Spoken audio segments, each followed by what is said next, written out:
We'll guide you through how to conduct a WooCommerce review effectively.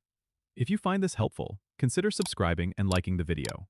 First, open your WordPress dashboard and go to the WooCommerce section. From there, you need to click on the Reports tab, which will give you an overview of your sales, orders, and customer data. To conduct a detailed review, navigate to the Analytics section. Here, you'll find various metrics like sales by date, top products, categories, and more. You can filter these reports by date range to focus on specific periods. Next, it's important to review customer reports to understand purchasing behavior. Click on Customers to view detailed insights such as returning versus new customers, average order value, and more. This information helps you tailor your marketing strategies. Now, don't forget to check your product reports. This shows you which products are your best sellers, which can guide your inventory decisions. If you want to track your store's performance over time, go to the yearly or monthly reports.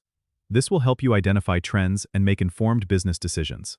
For a comprehensive review, consider exporting these reports to a CSV file for further analysis, using Excel or Google Sheets. This can be done by clicking the Export button at the top of each report page. Lastly, regularly schedule these reviews, perhaps monthly, to keep your business strategies aligned with actual data.